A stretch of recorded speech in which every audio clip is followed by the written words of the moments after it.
Кыргыз Республикасынын Улуттук архив фондусунун мыйзамына жакынкы аралыкта тагыраагы 15 мартта Кыргыз Республикасынын Жогорку Кеңеши тарабынан өзгөртүүлөр киргизилди.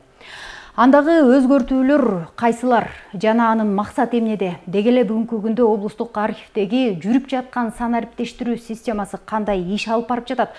Мына ушул туурасында бүгүн биздин студияга келген коноктор менен маек курабыз. Саламатсыздарбы, назарыңыздарда маанилүү маектин кезектеги чыгарылышы. Алгач студияга келген коноктор менен тааныштырып кетейин. Макеев Улан Жумакадырович, мамлекеттик архив инспектору, ал эми кийинки коногубуз мекемелер менен иштөө жана илимий техникалык иретке келтирүү бөлүм башчысы Мырзабаева Роза Сыргабаевна. Саламатсыздарбы? Саламатчылык. Эми мына ушул жогоруда мен айтып кеттим, ушул жылдын 15 мартынан тарта Улуттук архив фондусунун мыйзамына жаңы өзгөртүүлөр кирди деп. Ал эмне болгон жаңы өзгөрүүлөр, анын артыкчылыктары, деги эле ал өзгөрүүлөр биздеги кайсы мекеме ишканаларга тиешелүү? Мына ушуларга токтолуп кетсеңиз. Рахмат сурооңузга. Кайсы мекемеге тийиштүү болгон бул бизге туруктуу уюмуна карабастан, жеке болобу, мамлекеттик болобу, ошо жалпы мекемелер бизге туруктуу өткөрчү документтерин өткөрчү мекемелерге тийиштүү. Собственность формасына карабастан да, менчигине, түрүнө карабастан бизге ошого эметчү. Жаңы кирген кодекс жаңы кирген, азыр укук бузуулар жөнүндө мыйзам жаңы кирген, 28 октябрдын 21 жыл жаңы кирген. Ошол себептен мурунку статьялардын эмелери өзгөрдү. Андан тышкары мурун деген 276 статья болчу. Мурун укук бузуулар эмес, жөн эле бузуулар болчу. Азыр болсо укук бузуулар болуп кирип атат. Андан тышкары толуктоо эмелер дополнение толуктоо кирген да. Ошонун ичинен 276 берене болчу. Азыркы берене боюнча, бул жаңы кирген биздин кодекс боюнча 402 берене менен кирип атат бизге. Ошо 402 берене менен кирип атат. Андан тышкары ошо айып пулдун өлчөмдөрү кичине жогорулады. Кичине болгондо канча пайызга жогорулады? Азыр деген эң жогоркусу 55 000 төлөшөт. Бул жанагындай жоготуу, мыйзамсыз жок кылуу документтерди ошого 55 000 салынат. Бүгүнкү күндө мына ушул өзгөрүүлөр биздин областтагы кайсы мекеме ишканаларга тиешеси бар болуп турат? Орчундуулары кайсыл деп атап айта аласыз? Бизде азыр көлдө 361 мекеме менен иш алып барабыз. Кимисинде ошо нарушение болгон болсо бизге сигнал түшөт. Мен инспектормун, ошо бизге сигнал түшөт. Ошо сигналдын негизинде иш алып барабыз. Эгер жоготуу болсо жоготуу, иш кагаздарды алып баруу боюнча туура эмес болсо, архив жайы талапка жооп бербесе, ошондо биз чара көрөбүз мыйзам чегинде. Роза Сыргабаевна, айтып кетиңизчи, ушу замандын талабына ылайык бардык иш кагаздар санариптешүүгө өтүп жатпайбы? Ушул жанагы электрондук номенклатурага өтүү деген иштер каралып жатат. Бул багытта кандай аракеттер көрүлүп атат? Былтыр 2022 жылда 27 июлда Кыргыз Республикасынын президентинин Ысык-Көл облусунун ыйгарым укуктуу өкүлүнүн тескемеси чыккан, номери 3 тескемеси чыккан. Ысык-Көл облусунда бардык мамлекеттик ишканаларга электрондук номенклатура боюнча көчмө семинарлар өткөрүлдү. Бул семинарга 367 мекеме катышты. Бүт область, Ысык-Көл области боюнча кыдырып семинар өткөрдүк. Ал мекемелерге биз семинарларда электрондук номенклатура кандай түзүлөрүн, кандай электрондук усулдук жардамдар көрсөтүлдү. Байма-бай семинарлар өткөрүп атабыз биз ушул мекемелерге. Электрондук номенклатуранын түзүлүшүн WhatsApp аркылуу бүт группалардан өзү жардамдарыбызды көрсөтүп атабыз. Биздин архив тараптанчы. Анан бүгүнкү күнгө буга чейин айтылып кетпеди, биздин Топтоо булагына Ысык-Көл областтык регионалдык архив кызматынын Ысык-Көл регионалдык башкарма алында 362 мекеме менен иш алып барабыз. Ошо 362 мекеменин ичинен бүгүнкү күнгө 247 мекеменин электрондук номенклатурасы бүгүнкү күнгө уже бекилди да. Ушул мекемелердин баары менен тыгыз байланыштабыз. Номенклатураны кандай түзгөнүн баарына түшүндүрүп, семинарларда көрсөтүп атабыз. Ал эми калгандары кайсы убакытка чейин толук кандуу өтүп бүтүп калат? биз могу жарым жылдыкка чейин деп неме сүйлөшүп атабыз калган мекемелер менен. Өтпөгөн мекемелердин неме списогун тактадык. Ошо мекемелер менен тыгыз байланышта азыркы күндө баягы биз тараптан бүт баары даяр, инфоком менен өздөрү мекемелер инфоком тарабынан даярдалса, андан биз жактан уже номенклатураларды бекитип беребиз да. Мына ушул электрондук номенклатурага өтүү кандай артыкчылыкты берет? Электронный номенклатурага өткөнү жакшы болуп атпайбы? Мурдагыдай кагаз түрүндөгү документтер азайып атат. Бүт сет боюнча иштегенде только сет менен эле кагаздын неме болуп атат да, кагаздар азайып атат. Кагаз түрүндө жазылган документтерибиз азайып атат. Жеңил болуп атат да, мурдага карагандачы. Ар бирин бирден кагаздап карап олтурбай, сет менен оңой болуп атпайбы? Ошол эле учурда ар бир мекеме ишканаларда дагы ушул архивдик документтик иш кагаздарды сактай турган жайлар да бар да. Биз баягы именно мекемелер менен иштөө бөлүмүн болуп атпайлыкпы? Биз ведомственный мекемелер менен иштөө бөлүмү болуп аткандан кийин тыгыз байланышта биздин кураторлор ар бир мекемеге биз жардам көрсөтүп, баягы 160 токтом, Кыргыз Республикасынын 160 токтомунда көрсөтүлгөн. Ар бир мекемеде өзүнүн архив, ведомственный архиви ачылыш керек. Ал ведомственный архив эмне үчүн ачылыш керек? Баягы жыл ичинде областтык мекеме болгон үчүн 10 жыл өздөрүндө сакташат да, 10 жылдан кийин биздин мамлекеттик архивге өткөрүлөт. Ошо 10 жылдын ичинде жоголбош үчүн өзүнүн ведомственный архиви ачылыш керек да. Анан баягы 10 жылдын ичинде ошо документтерди туура эмес тариздеп, туура эмес сактаган учурларда мынакей ошонун баарын анан биздин мамлекеттик архивге, мамлекеттик инспекторга анан ошо жоголгон учурда ошондой сигнал берилет да. Кураторлор өздөрүн такташат. Жоголбош үчүн да, туруктуу сакташ үчүн, ошон үчүн ведомственный архив сөзсүз түрдө ачылыш керек. Анан биздин 2020 жылы 120 токтом чыккан, Кыргыз Республикасынын өкмөтүнүн токтому чыккан. Ошо токтомдо көрсөтүлгөн да, архивариус штаты сөзсүз түрдө көрүлүш керек да, штаттык немеге киргизилиш керек. Архивариус демекчи, Улан мырза айтыңызчы, бүгүнкү күндө айрым бир мекеме ишканаларда ушул архивариус штаты кыскарууда. Демек, алар кыскарып жаткан соң бул кызмат орду кимге милдеттендирилет? Андан ары кандай иш жүрмөкчү? Мындан ары деген негизи архивариус штат болуш керек. Ар бир мекемеде өзүнүн архив жайы да болуш керек. Архив жайы, архивариусу да болуш керек. Ошакты карап, Роза Сыргабаевдин айткандай, ошо 10 жыл өзүлөрүндө, областтык эмеде болсо өзүлөрүндө, райондук болсо 5 жыл ошо өзүнүн архивинде сакташ керек.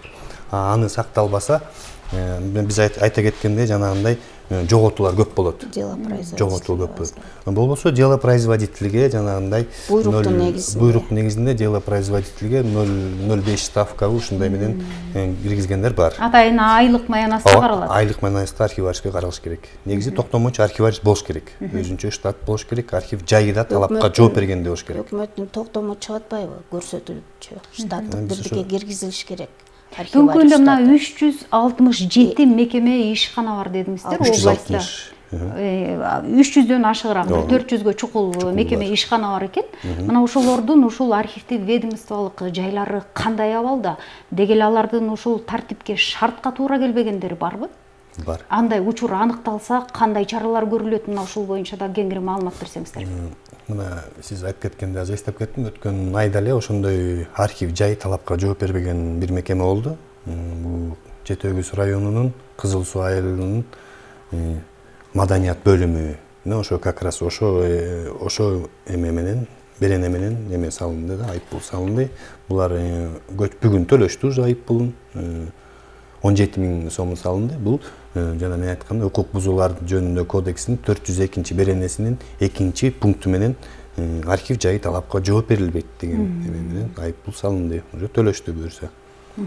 Ошондой. Бул баягы документтердин бул документтин баары баалуу да, бизге өткөрүлүп аткан баалуу документтер болот. Бул баалуу документтер ошо сакталчу жай болуш керек, өзүнүн сакталчу жайы. Анан анысынын баары ал документтер өз убагы менен бизге өткөрүлүп, бизде болушубуз керек да, ошо. Аякта баалуу документтер болот, туруктуу өткөрүлчү документтер бар да, ошолор жоголбош үчүн.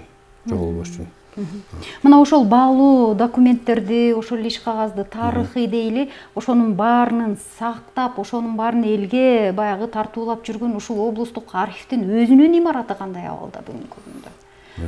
Ошолорго шарт баягы жагдай түзгөнгө баягы шарттары барбы? Биздин азыр Ысык-Көл региондук башкармалыгында биз документте баягы тыгыз байланышта, ушул мекемелер менен тыгыз байланышта болгондуктан биз өзүбүз баягы сактоо жайларыбыз биздики бүт баары 160-токтомдо кандай требование болотсо ошондой туура баары жагдайыбыз биздики биз жактан тараптан баары жакшы. Биз любой момент алардын документтерин алабыз. Квартал сайын биз ар бир мекемеге коюп атпайлыкпы? 10 жыл өзүңөр да сактайсыңар, 10 жыл өткөндөн кийин туруктуу сакталуучу документтер бизге өтөт деп планга алгандан кийин план менен пландын негизинде иш алып, пландын негизинде ошол документтерди өзүбүзгө туруктуу сактоого кабыл алабыз да. Ал боюнча бизде эч неме жок да. Ошондой эле жанагы мыйзамдын жаңы өзгөрүшүнө карата дагы баягы туура тартипте көргөзүлгөндөй сакталуучу жайга айып пулдун салынышы да бир аз өзгөрдү деп атасыз. Өзгөрсө канчага өзгөрдү? Ошолорго токтолуп кете аласызбы? Кандай айып пулдар буга чейин бар эле, азыр кандай болуп калды? Бизде мына ошо атайын байма-бай газеттерге чыгарып турабыз да, мына атайын газеталаргачы. Газеталарга чыгарып турабыз. Ошо өзгөргөн кандай эме өзгөрүү болуп атат. Бизде көбүнчө деген жана жаңы жетекчилер келип атпайбы азыр? Өзүнүн ордуна мисалы жаңы жетекчилер келгенде алар жанагындай алып өткөрүү эмесин актысы жок болот, акт прием деп коет. Ошондой кийин мурунку жетекчи кетип аткан, азыркы жаңы келип аткан жетекчиге акт приему жок, өткөрүп атат да көбүнчө. Ошол жагынан аксап атабыз. Ошол жагынан аксап атабыз. Сиз айткандай ошо архив жайлары кээ бирөөнүкү талапка жооп бербей атат.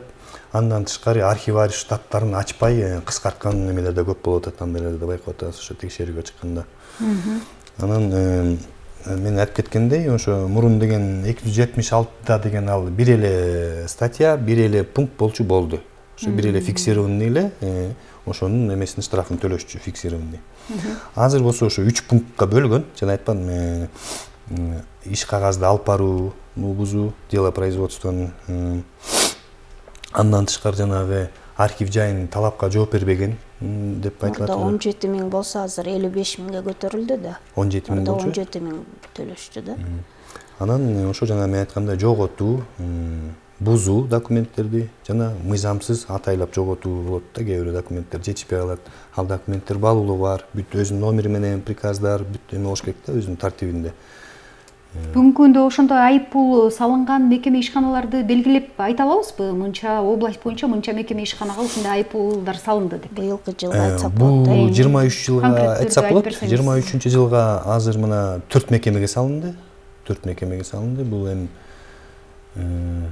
мамлекеттик бириккен ооруканасы областной, андан тышкары жана мен айтып кеткен жетөгүз, андан тышкары түп айыл өкмөтү, администрациясы, айыл түп айыл администрациясы, андан тышкары түптүн ГСВС ооруканасына ошо 4-өөнө салынды. Сиз айткандай 4-өөтөн ошо ар кандай обл больницанын кутерия бар экен, маданият үйүнүн архив жайы талапка такыр жооп бербейт. Сакталышы вообще болбойт да. Архив сактай турчу жайы жок. Негизи эле ушул архив сактоочу жайы кандай болушу керек өзү? Архив сактоочу жайы ар бир ведомственный мекемеде өзүнүн ведомственный архиви жана Кыргыз Республикасынын өкмөтүнүн 160-токтому деп атпайлыкпы? Токтомго ылайыктуу ар бир мекемеде өздөрүнүн нымдуулугун күн өтпөш керек. Аба ырайынын ошо өзүнүн сакталуучу эмелери бар, температуралары, влажности, ошондон ашпаш керек өзүнүн пределдери. Сөзсүз түрдө стеллаждар болуш керек да. Анан архивдик документтердин баары ошо стеллаждарда жыл болуп бөлүнүп туруш керек. Өздөрүндө баягы личный документы, өздүк курам боюнча документтер мекемеде өздөрүндө калат да. Обработана албоо сөзсүз иретке келтирилгенден кийин өзүнчө архивдик коробка бар бизде. Өзүнүн архивный коробкага салынып, коробкада туруш керек, терезелерин баары чүмбөттөлгөн болуш керек, баягы күндүн нуру тик турбаш керек да, потому что бул туруктуу документтер болуп атпайбы? Бул деген баягы документтердин немелери өчүп калат да. Ошолордун баары өчпөш үчүн бул баары жарыктардын баары түз тийбей, плафондолгон бүт баары нымдуулугун да сактап, режим өзүнүн баарын арбы баягы 160 токтомдо бүт көрсөтүлгөн да. Кандай тартипте сакташ керек документтерди. Архивдик фондусунун ушул облустук деңгээлде элге кызмат көрсөтүү борбору барбы? Дегенин баягы кандайдыр бир керектүү документтерди баягы башка бир мекемелерге барып чуркабастан баягы бирдиктүү терезе өңдү сиздерден гана алып кеткен бир атайын борбор ачылды. Бизде бар да өзүнчө отдел. Ал кандай иш жүргүзүп жатат бүгүнкү күндө? Бизге ар бир жаран өзүнүн баягы керектүү документин алыш үчүн бизге неме боюнча бизге келишет өздөрүнчө заявление ташташат, мынча 3 күндө жасалчу документтер бар, 1,5 айда жасалчу документтер бар. Отдел справок деген бар бизде өзүнчө. Ошол отдел берет да, бөлүм катары. Аябай баалуу деген документтерди кимдер, кайсы принциптер менен аныктайт? Бизде өзүнчө эксперттер бар да, илимий техникалык деп бөлүм турбайбы? Бизде өзүнчө баягы буга чейин архивариустар мына мекемелер өздөрү баарын обработканы өздөрү жасап келсе, эми биз архив тарабынан мына былтыркы жылдан баштап кайра буга чейин биз обработка башында кайсы бир жылдары токтотуп койгон архив тарабынан обработка кылгандычы илимий техникалык иретке келтирүү бөлүмү болуп атпайлыкпы биз. Биз эми былтыртан баштап кайрадан алып баштадык да, мекемелерден алып илимий техникалык деп өздөрү айтып тургандай биздин өзүбүздүн эксперттерибиз бар. Бая тарыхый маанилүү ар бир документ келет, ошонун баарын бирден кагаздан бирден карап чыгышат. Кайсы документ тарыхый маанилиги барбы, жокпу? Ар бирин ошо эксперттер карап чыгып, анан толуктап туруп, тиркеп туруп, бизден өздөрү обработка кылат да, кыздарыбыз. Бөлүмдө бар биздин кыздар. Бүгүнкү күндө ушул архивдик документтерди сактоодо, анын тартибин кароодо, ошол эле жанагы электрондук номенклатурада иш алып барууда кадр маселесинде орчундуу көйгөйлүү маселелер жокпу? Бизге мисалы үчүн номенклатура боюнча, электронный номенклатура боюнча көп көйгөйлөр болду да. Мекемелерден келип электронный номенклатураны бая биз бекитип берип атпайлыкпы? Биздин мекеме бекитип берип атканда, ар бир мекемени, даже ар бир мекеме өздөрү эмне иш алып барарын өздөрү билбейт да, кайсы документтер менен иш алып барарын, ушунун баарын семинар болуп, өзүбүздүн усулдук жардамдарыбызды көрсөтүп, бир эле мекеме 4-5 жолу келип атып, кайра келип атып, анан даже бизге чейин, архивге чейин чакыртып, аларды түшүндүрүп, WhatsApp аркылуу дагы түшүндүрүп, Inidex аркылуу прямой өзүбүз дагы түзгөнгө ошолорго жардам бердик да. Ошол күнгө чейин, ошон үчүн мына биздин жардамыбыз аркылуу мына ушунча мекеме бүгүнкү күнгө электрондук номенклатурасы бекилип атат да. Ага чейин биз семинарлар, мына администрацияларда биз мына 4-5 жолу семинар өттүк, именно электронный номенклатура боюнчачы. Кандай түзүлөт, кандай иштелет ал. Электронный номенклатураны түзгөн этап бир, ал дальше кандай иш алып барат. Ошонун баарына биз семинарда усулдук жардам көрсөтүлүп атат да, биз жактанчы. Биз аларды номенклатураны бекитип коюп, биз аларды таштап койгон жерибиз жок. Дальше ошолор менен андан ары дагы ошо туруктуу документтерди да сакташ керек да. Электронный документ болгондон кийин ал сөзсүз түрдө дальше кандай сактоосун баарын түшүндүрүп, жардам көрсөтүп берип атабыз да. Демек мунун баарына баягы ар бир мекеме ишканаларда архивариус адистигинин жетишсиздиги да? Жетишсиздиги болуп атат. Анан баягы жетекчи көпчүлүк учурда муну жетекчилик контроль алса, баягы делопроизводитель деп, делопроизводитель эле асып койбой, же болбосо архивариус жооп берет. Биякта ар бир мекемеде өзүнүн экспертный комиссиясы болуш керек да. Ал комиссияда кимдер турат? Ар бир бөлүм башчылары турат. Ошол бөлүм башчысы ушул 10 жылдын ичинде топтолгон документтердин өздөрү ошол экспертный комиссия бүт баары тактап чыгыш керек да. Кайсы документ туруктуу экен, кайсы документ временно сакталып атат. Ошо экспертный комиссия баягы кагаз түрүндө эле буйрук чыгып атат дагы. на самом деле ошо бул эксперттик комиссия иш алып барбайт да.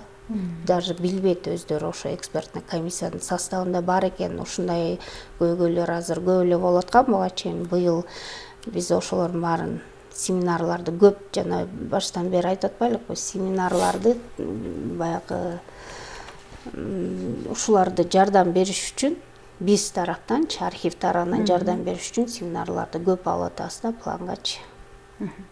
Бизге берилген убакытта соңуна келип жетти. Маегиңиздерге чоң ыраазычылык билдирели. Рахмат. Урматтуу телекөрүүчүлөр, амандыкта көрүшөлү, сак саламатта туруңуздар.